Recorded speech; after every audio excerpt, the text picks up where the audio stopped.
तो मैं आपको ये समझा रहा था एक्चुअली कि बच्चों ये एक अफ्रीकन जेट है, ये भी एक जेट है, ये दूसरा, ये तीसरा, ये चौथा। ये एक धुएं की पट्टी फेंक रहा है हरे रंग की, ये जो है ये दूसरे रंग की फेंक रहा है, एक जो है ये गोल्ड यानी सुनहरे रंग का धुआं आकाश में फेंक रहा है। इस प्रकार से आपने क्या देखा कि वायुमंडल में ये जो धुएं की पट्टियां बराबर बराबर छूट रही है, उससे बन गया जो नया झंडा, अफ्रीका का जो नया ध्वज है, उस नए ध्वज का आकार वायुमंडल में वैसा का वैसा बन गया है। तो देखना बच्चों, कहां से बोल रहा हूं। फाइनली ये शेवरॉन, शेवरॉन का मतलब वी का आकार होता है। फाइनली ये शेवरॉन ऑफ अफ्रीकन, फाइनली ये शेवरॉन ऑफ इंपाला जेट्स। और अंततोगत्वा क्या हुआ कि शेवरॉन यानी वी आकार होता है, तो फाइनली यानी अंततोगत्वा वी आकार में जो इंपाला जेट है, अंततोगत्वा ये हुआ बच्चों कि वी आकृति के अंदर जो इंपाला जेट है, एक इंपाला जेट, दूसरा इंपाला जेट, तीसरा, चौथा, ये वी आकार के अंदर इस रूप में ये हैं। और इन्होंने क्या किया, देखो दे लेफ्ट, उन्होंने छोड़ा, क्या छोड़ा, ए स्मोक ट्रेल यानी उन्होंने धुएं का एक सिलसिला छोड़ा, उन्होंने धुएं का एक सिलसिला छोड़ा ऑफ द ब्लैक, ये काले रंग की पट्टी, उसके बाद बच्चों रेड लाल रंग की पट्टी, फिर ग्रीन ग्रीन, उसके बाद में ब्लू एंड गोल्ड, 5 कलर हो गए of the new south, of the new south African flag. तो इस प्रकार से जो न्यू साउथ अफ्रीकन फ्लैग है यानी नया दक्षिण अफ्रीकी ध्वज, नया दक्षिण अफ्रीकी जो ध्वज या झंडा है, उसका आकार बच्चों इन्होंने बार बार धुआं छोड़ करके, अलग अलग रंग के धुएं छोड़ करके इन्होंने आकाश में क्या किया, धुएं के माध्यम से जो वायुमंडल है उसमें एक प्रकार का जो न्यू साउथ अफ्रीकन फ्लैग है उसका आकार इन्होंने बना दिया, ऐसा ये बता रहे हैं। आगे समझना। The day was symbolize for me, ये दिन मेरे लिए बन गया एक प्रतीक। The day became an epitome for me, epitome, epitome मानी सिंबल होता है, प्रतीक होता है, एपिटॉम क्या होता है बच्चों, एपिटॉम। देखो क्या बोला मैंने, the day was symbolize for me, ये दिन मेरे लिए एक प्रतीक बन गया बाय द प्लेइंग, प्ले मानी बच्चों बजाना होता है, play the harmonium, play the flute, play the lewd, play the guitar, ठीक है। तो प्ले का मतलब बजाना, गाना बजाना, गाना और बजाना। तो यहां देखो इसका मीनिंग गाने से है। The day was symbolize for me by the singing of, यानी by the singing of, by the playing of का मतलब गाए जाने के कारण, अवर 2 नेशनल एंथम्स, हमारे 2 राष्ट्रगान गाए जाने के कारण ये दिन मेरे लिए प्रतीक बन गया। हमारे 2 राष्ट्रगान गाए जाने के कारण ये दिन हमारे मेरे लिए प्रतीक बन गया। आप जानते हो बच्चों, हमारा भारत जो है उसका राष्ट्रगान है जनगण मन अधिनायक, नेशनल एंथम। और हमारा जो भारत है उसका जो राष्ट्रगीत है वो है सुजलाम सुफलाम मलयज शीतलाम मातरम वंदे मातरम। और इसको आप कहते हो नेशनल सॉन्ग। एक नेशनल सॉन्ग है, दूसरा नेशनल एंथम है। तो अलग अलग देशों का अलग अलग मामला है। साउथ अफ्रीका के अंदर 2 नेशनल एंथम्स आर देयर। कितने नेशनल एंथम है, वहां 2 राष्ट्रगान हैं। तो देखो आज का दिन मेरे लिए एक प्रतीक बन गया। द डे वो सिंबोलाइज फॉर मी, ये दिन मेरे लिए प्रतीक बन गया। क्यों बन गया, bye the playing of our 2 national anthems, हमारे 2 राष्ट्रगानों को गाए जाने के कारण, हमारे 2 राष्ट्रगानों को गाए जाने के कारण ये दिन मेरे लिए प्रतीक बन गया। And the vision of whites singing, and the vision of white singing, और द वाइट्स का मतलब गोरे लोग, और जो गोरे लोग हैं उनका विजन, उनका दृष्टिकोण, देखो क्या गाते हुए, सिंगिंग गाते हुए नकोसी, देखो जो ये उनकी भाषा है, नक्सी सिकेलेल ई अफ्रीका, ये उनका गीत है। तो गोरे लोग इस गीत को गा रहे थे।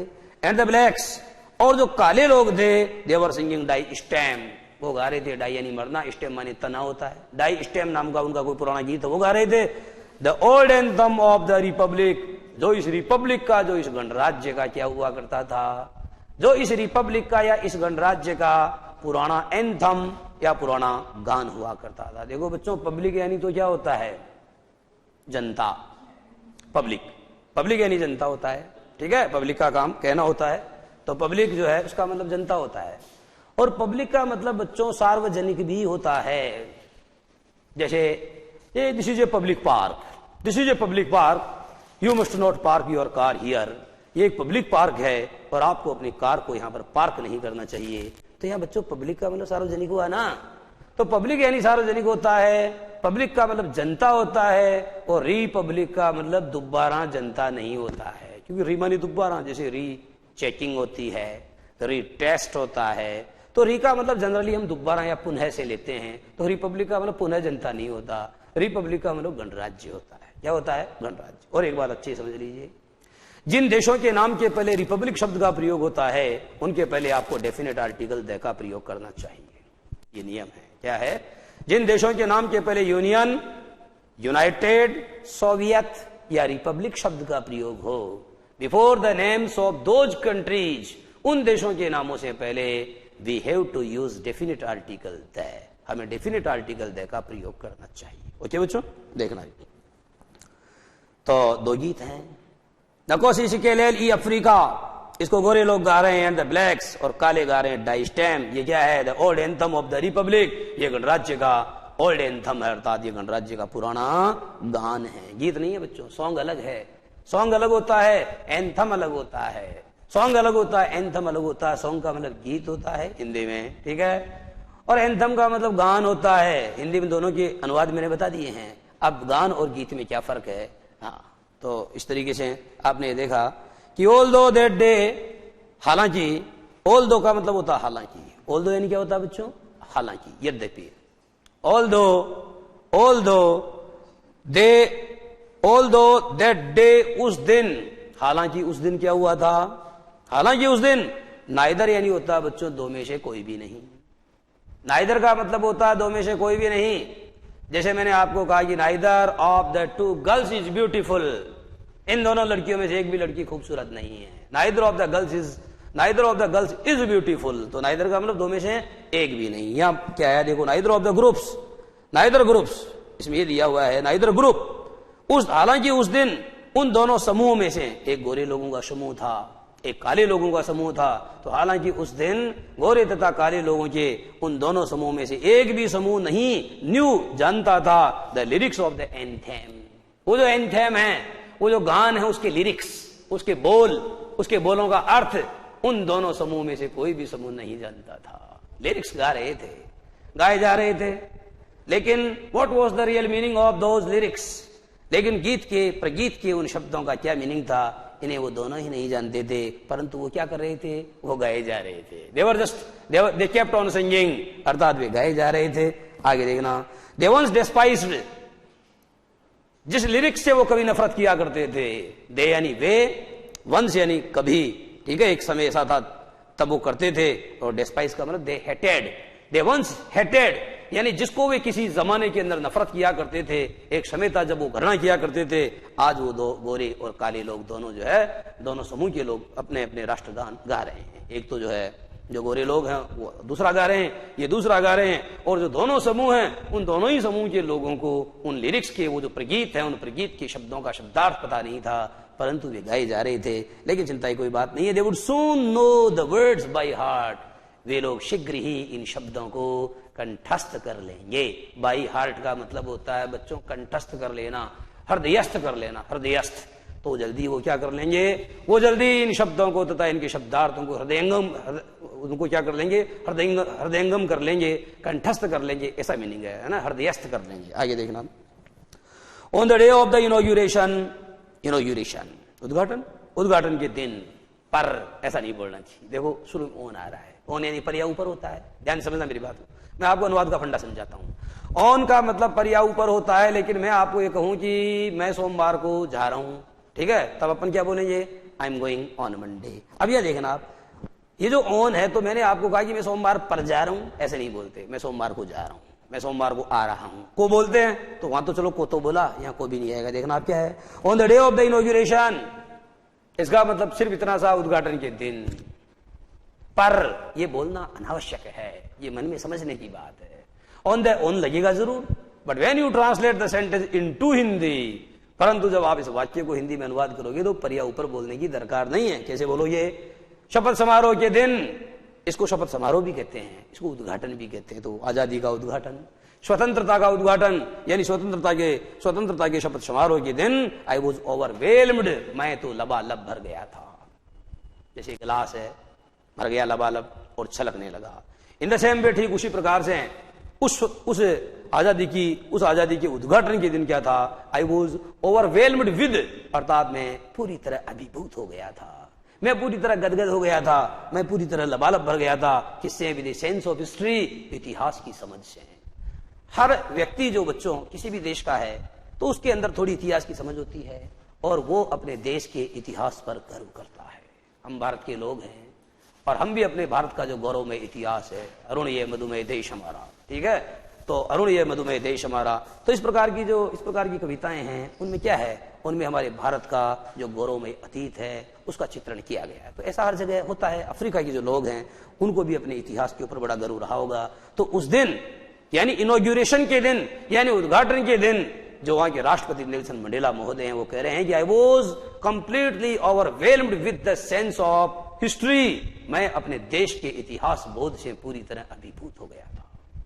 मैं अपने देश के इतिहास बोध से क्या हो गया था? पूरी तरह अभिभूत हो गया था। In the first decade of the 20th century, 20वीं शताब्दी के पहले दशक में, in the first decade of the 20th century, 20वीं शताब्दी के प्रथम दशक में, few years after the bitter Anglo Boer war, यानी बहुत कड़वे एंग्लो बोवर युद्ध के पश्चात, ए फ्यू ईयर्स यानी कुछ एक वर्षों पश्चात, किसके? ये बिटर यानी होता बच्चों कटु, यानी एंग्लो बोवर वार जो था वो बड़ा कटु था। तो कटु या कड़वे एंग्लो बोवर वार के कुछ एक वर्षों पश्चात, and before my own birth, और मेरे स्वयं के जन्म से पहले, OWN ओन माने स्वयं का, and before my own birth, और मेरे स्वयं के जन्म से पहले क्या था?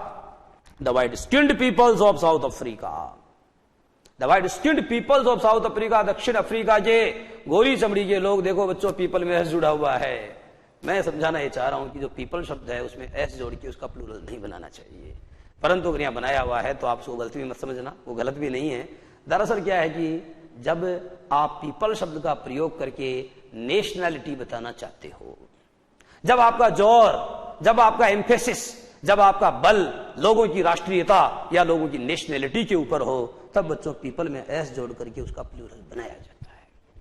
तब पीपल में एस जोड़ करके उसका प्लूरल बनाया जाता है। इन द सेंस और in the context of nationality, people shall be used in its plural form. बात समझ में आ गई है? राष्ट्रीयता के संदर्भ में अगर आपने पीपल शब्द का प्रयोग किया है तो उसके अंत में क्या जोड़ना चाहिए? उसके अंत में एस जोड़ के बहुवचन बनाना चाहिए। वो बिल्कुल सही है। आगे देखना, जनरली ऐसा नहीं होता, इस चैप्टर में हो रहा था। देखना आप क्या लिखा है। ए फ्यू ईयर्स आफ्टर, कुछ एक वर्षों पश्चात, after the bitter Anglo बोवर war, यानी कड़वे या कटु एंग्लो बोवर युद्ध के कुछ एक सालों पश्चात, and before my own birth, और मेरे स्वयं के जन्म से पहले, the white skinned peoples of South Africa, दक्षिण अफ्रीका के गोरी चमड़ी वाले लोगों ने patched up their differences. Patch up यानी क्या होता है? पैच का मतलब बच्चों से रोड है, रोड टूटी हुई है, ठेकेदार जी क्या करते हैं? पैच वर्क करते हैं, छोटे छोटे टुकड़े, उनको क्या करते हैं? वो भर के रोड को बिल्कुल क्या करते हैं? वैसा बना देते हैं जैसा वो पहले था। तो पैच का मतलब ये हुआ कि जो अचके दचके हैं उनको बिल्कुल समाप्त कर दिया जाता है और उस चीज को बिल्कुल, उस रोड को स्मूथ बना दिया जाता है। पैच अप द डिफरेंस का मतलब ये हुआ कि आपके और मेरे संबंधों के बीच में आ गई खाई या पड़ गई दरार, उस दरार को वापस क्या करना चाहिए? उसको पाट देना। दरार को पाट देना, मतभेद समाप्त कर देना। पैच अप द डिफरेंस का मतलब होता है मतभेद जो है उनको, जितने भी मतभेद हैं उनको वापस क्या कर लेना? मतभेदों को मतलब समाप्त कर देना। ठीक है, मतभेदों को समाप्त कर देना। तो यहां है दूर कर लेना। तो देखो, of South Africa patched up their differences, उन्होंने क्या किया? उन गोरी चमड़ी के लोगों ने क्या किया कि जो जितने भी डिफरेंस थे, जो मतभेद थे, सारे मतभेदों को उन्होंने दूर कर लिया। एंड इरेक्टेड, इरेक्ट का मतलब कोई चीज जो बिल्कुल सीधे खड़ी हो, उसे इरेक्ट कहते हैं। And they erected and they established, और उन्होंने स्थापित किया ए सिस्टम ऑफ रेशियल डोमिनेशन, और उन्होंने एक सिस्टम स्थापित किया, उन्होंने एक व्यवस्था स्थापित की। लेकिन वो व्यवस्था बड़ी अजीब थी। कैसी थी? रेशियल डोमिनेशन का मतलब होता है जातीय आधिपत्य की एक नवीन व्यवस्था का उन्होंने सूत्रपात किया। And they erected a new system of racial domination, और उन्होंने रेशियल डोमिनेशन या प्रजातीय या जातीय वर्चस्व या आधिपत्य की एक नई व्यवस्था को उन्होंने स्थापित किया। और क्या हुआ? अगेंस्ट किसके खिलाफ? Against the dark skinned peoples of their own land, अपने स्वयं की जो मातृभूमि है, अपने स्वयं की मातृभूमि के काली चमड़ी वाले लोगों के खिलाफ किया उन्होंने ऐसा। अपने स्वयं की मातृभूमि के, अपने स्वयं के जो काले भाई हैं या अपने स्वयं के देश के काली चमड़ी के जो लोग हैं, उनके विरुद्ध उन्होंने क्या किया? दे इरेक्टेड दे इरेक्टेड अर्थात उन्होंने स्थापित किया ए सिस्टम ऑफ रेशियल डोमिनेशन, उन्होंने एक जातीय आधिपत्य जो है जातीय आधिपत्य उसकी व्यवस्था को स्थापित किया। The structure they created formed the basis of one of the harshest most inhuman societies the world has ever known. The structure they created, जो ढांचा उन्होंने बनाया, द फ्रेम, जो चौखटा उन्होंने बनाया, the structure the frame they formed they created, सर्जित किया अर्थात जो ढांचा उन्होंने सर्जित किया, formed the basis of one of the, जो ढांचा उन्होंने बनाया बच्चों, ये ढांचा बाद में किसका आधार बना? जो ढांचा उन्होंने तैयार किया वह ढांचा बाद में दुनिया की सबसे जो खराब व्यवस्था है उसका बेसिस बना, उसका मूल आधार बना। देखो क्या लिखा है इसमें, द स्ट्रक्चर दे क्रिएटेड, जो स्ट्रक्चर उन्होंने बनाया, जो ढांचा उन्होंने तैयार किया, इट फॉर्म्ड द बेसिस, ये बाद में आधार बना किसका?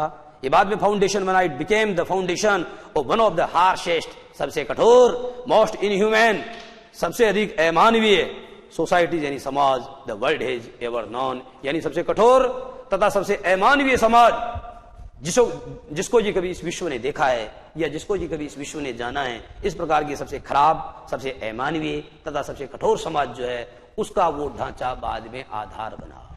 वो ढांचा जो उन्होंने तैयार किया वो ढांचा बाद में किसका आधार बना? वो ढांचा बाद में एक ऐसे समाज का आधार बना जो हार्शेस्ट था, सबसे कठोर था, जो मोस्ट इनह्यूमन था। मोस्ट इनह्यूमन का मतलब सर्वाधिक अमानवीय था, ठीक है, जो कि that the world has ever non, जैसा कि इस संसार ने कभी देखा है, यानी इससे ज्यादा अमानवीय, इससे ज्यादा कठोर समाज का ये संसार इससे पूर्व कभी साक्षी नहीं रहा। ये कहना चाह रहे हैं, बात समझ में आ गई होगी? ओके बच्चों, नाउ अब in the last decade of the 20th century, अब 20वीं शताब्दी के अंतिम दशक में, now in the last decade of the 20th century, अब 20वीं शताब्दी के अंतिम दशक में, एंड माई ऑन एथ को अच्छे समझ देना बच्चों, EIGHT और TH, दो बार टी नहीं आएगा, समझ गए ना आप?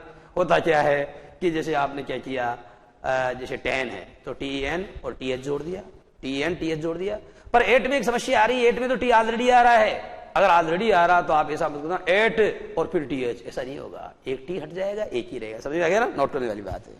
And my own 8th decade as a man, और एक मनुष्य के रूप में मेरे स्वयं के जीवन का जो 8वां दशक था, समझ गए? और एक मनुष्य के रूप में मेरे स्वयं के जीवन का 8वां दशक था। इसका मतलब बच्चों मैं कौन से साल में चल रहा था? 8वां दशक, 70 पार कर लिए, और जो 80 वाला दशक है ना, 71, 72, 73 से लेकर के 80 के का जो वो है, उसमें कहीं न कहीं इनका जो है इनकी उम्र चल रही थी।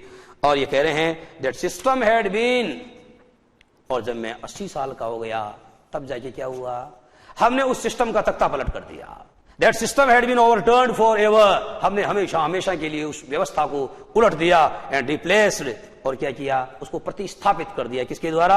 Substituted, and we substituted it by one, हमने एक ऐसी व्यवस्था के द्वारा इसको प्रतिस्थापित कर दिया that recognised the rights and freedoms of all peoples, जिसने सभी लोगों के अधिकारों तथा उनकी स्वतंत्रता को, जिसने सभी लोगों के अधिकारों तथा उनकी स्वतंत्रता को मान्यता दी, रिगार्डलेस, यानी ध्यान में रखे बगैर, regardless of the colour of their skin, अर्थात उनकी जो त्वचा है, उनकी त्वचा के रंग को ध्यान में रखे बगैर, उनकी त्वचा के रंग को ध्यान में रखे बगैर हमने एक ऐसी नई व्यवस्था का सूत्रपात किया, जिस व्यवस्था ने लोगों की त्वचा के रंग को ध्यान में रखे बगैर सभी लोगों के अधिकारों तथा उनकी स्वतंत्रता को मान्यता प्रदान की। लेकिन ऐसा कब हुआ? ये कई सालों बाद हुआ, और जब मैं खुद भी को अपने जीवन के कौन से दशक में चल रहा था? 8वें दशक में चल रहा था, तब ऐसा हुआ। ठीक है बच्चों, एक बार बोर्ड की तरफ देखना, एक बात बताइए, आगे बढ़ूंगा मैं। आई एम वेरी बिजी नाउ, मैं अभी बहुत व्यस्त हूं। I will talk with you later, मैं आपसे बाद में बात करूंगा। ये सेंटेंस जो है बच्चों, इसको आपको शुद्ध करना है, तो आप क्या करोगे? यहां विद को काट करके टू करोगे। मैंने कई बार समझाया कि टॉक अपने बाद में विद नहीं लेता है, टॉक अपने बाद में टू लेता है। एक बात क्लियर हो गई है। दूसरी बात, I am very busy now, अभी मैं बहुत व्यस्त हूं। I will talk to you later, ये लेटर गलत है बच्चों, यहां आएगा LATER। मैं ये समझाना चाहता हूं कि समय की दृष्टि से बाद में तो LATER आएगा, और अगर क्रम की दृष्टि से बाद में, क्रम की दृष्टि से बाद में तो LATTER आएगा। समझना। आगे वाला sentence, Malik and Barak are brothers, Malik और बराक भाई हैं। The former is very poor, ये मलिक तो बहुत गरीब है। एंड द लेटर, अब बच्चों ये क्रम की दृष्टि से बाद वाला है ना, तो यहां पर LATTER करना पड़ेगा। बात समझ में आ गई है? अगर समय की दृष्टि से बाद में तो LATER, और क्रम की दृष्टि से बाद में तो LATTER। ये चीज समझ में आ जानी चाहिए। आगे बढ़ते हैं। तो इस तरीके से बच्चों ये वाला पार्ट आपको समझाया गया। आगे देखना, that day had come about through the unimaginable sacrifices of thousands of my people. Nelson Mandela साहब कह रहे हैं कि ये जो दिन आया है, ये जो आजादी का दिन आया है, ये ऐसे ही नहीं आया है। हम आज ये जो स्वतंत्रता का दिन आया है, ये मेरे देश के असंख्य लोगों के बलिदान के बाद आया है। क्या कह रहे हैं? that day had come, यानी वो दिन आया था। that day had come about, यानी वो दिन आया था। थ्रू का मतलब होता है बाई के जरिए। द अनइमेजिनेबल, इसका मतलब होता है बच्चों कल्पना प्लस अतीत बराबर कल्पनातीत, जिसकी कल्पना भी नहीं की जा सकी। कल्पनातीत सैक्रिफाइसेज यानी होता बलिदान of thousands of my people, मेरे देश के हजारों लोगों के कल्पनातीत या जिसकी कल्पना भी नहीं की जा सके अकल्पनीय बलिदान के द्वारा ये दिन आया था। People who suffering and courage can never be counted और रीपेड, वो लोग जिनकी सफरिंग, वो लोग जिनका सेक्रीफाइस, वे लोग जिनके कष्टों तथा जिनके बलिदान का पुनर्भरण कभी नहीं किया जा सकता, उसको दोबारा गिना नहीं जा सकता, क्योंकि उनका जो बलिदान है उसकी महत्ता इतनी ज्यादा है कि that can never be repaid, that can never be reimbursed, उसको दोबारा रिम्बर्स नहीं किया जा सकता, उस बलिदान का पुनर्भरण नहीं किया जा सकता। देखना, people who suffering and courage, ऐसे लोग जिनके कष्टों एंड करेज और उनके साहस का कैन नेवर बी काउंटेड, उनके कष्टों तथा उनकी हिम्मत की गणना करना संभव नहीं है, और रीपेड, और हम उसको रिम्बर्स नहीं कर सकते हैं, अर्थात उनका जो बलिदान है उसका पुनर्भरण करना बिल्कुल संभव नहीं है। आगे देखना, आई फेल्ट दैट डे, उस दिन मैंने महसूस किया, एज आई हैव, जैसा कि मैंने महसूस किया है, on so many other day, जैसा कि मैंने कई अन्य दिनों भी ऐसा महसूस किया है। क्या महसूस किया मैंने? That I was simply the sum of all those African patriots, कि मैं उन तमाम, ध्यान से इधर बोर्ड की तरफ देखना, कि मैं उन तमाम अफ्रीकी लोगों का क्या हूं, उन सबका मैं बच्चों मैं जोड़ हूं। क्या कहा इसने? अंत में इसलिए कहा that day I felt that, तब मैंने ये महसूस किया कि I was simply the sum, I was simply the total, मैं सिंपली यानी only, I was only the total, मैं केवल उनका जोड़ हूं, of all those African patriots, उन तमाम अफ्रीकी देशभक्तों का मैं महज जोड़ हूं, who had gone before me, जो इस दुनिया को छोड़कर मुझसे पहले चले गए, who had gone before me, जो इस दुनिया को छोड़कर मुझसे पहले चले गए, that long and noble line ended, वह लंबी तथा उत्तम पंक्ति, वह लंबी तथा उत्तम रेखा समाप्त हो गई, and now begin again with me, और अब ये रेखा दोबारा मुझसे शुरू हो गई, और अब ये रेखा दोबारा मुझसे शुरू हो गई। आई वॉज पेंड दैट, मुझे इस बात का बड़ा मलाल था, मुझे इस बात का बड़ा दुख था, that I was not able to thank them, कि मैं उनका शुक्रिया अदा करने में असमर्थ था। I was unable to thank them, मैं उनका थैंक या उनका जो धन्यवाद है वो ज्ञापित करने में असमर्थ था, and that were not able to add that, और की they were not able to see, और वो लोग ये देखने में समर्थ नहीं थे, what their sacrifices had wrought, कि उनके बलिदान ने क्या गुल खिलाया है।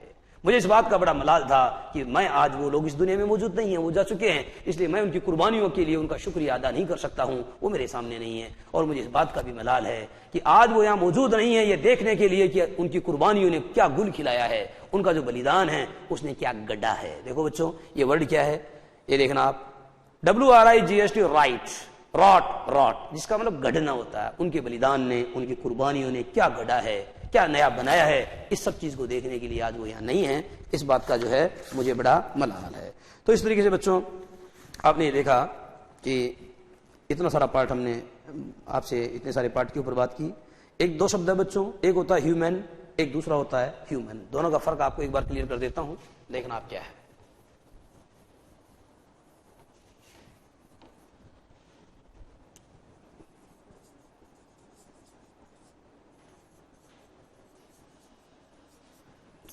इनमें से ये भी नाउन नहीं है, ये भी नाउन नहीं है, दोनों बच्चों एडजेक्टिव। ह्यूमन बीइंग्स, और ये ह्यूमन का मतलब मानवीय होता है। ये और ये भी नाउन नहीं है, ये भी नाउन नहीं है, both are adjectives, both are adjectives, दोनों एडजेक्टिव हैं। और इसके अलावा बच्चों एक चीज आप ये भी समझ लें कि ये जो ह्यूमन है इसका मीनिंग तो दयालुता से लिया जाता है, दयालुता, ठीक है, दयालु। और इसका मतलब क्या होता है? मानवीय। इसका मतलब मानवीय है। जैसे मैंने आपको कहा कि ये तो ह्यूमन वीकनेस है, ये मानवीय कमजोरी है, ये मानवीय, तो मानव नहीं मानवीय बोला मैंने। और इधर ये जो नीचे वाला ह्यूमन है बच्चों, इसका मीनिंग काइंडनेस या दयालुता, दयालुता जो है उससे इसका मीनिंग लिया जाता है। तो इस तरीके से बच्चों आपने देखा कि इतनी सारी बात आपको समझाई गई है। और एक शब्द आया था इसमें, देखो बेसिस। क्या शब्द था? बेसिस। तो बेसिस का मतलब क्या होता है? आधार होता है बच्चों, और इसका जो प्लूरल होता है वो होता है बेसिस। इसका प्लूरल बेसिस होता है। तो इस तरीके से आज की बात यही समाप्त, और बाकी बात आपसे बच्चों होगी अगली क्लास में। नमस्कार।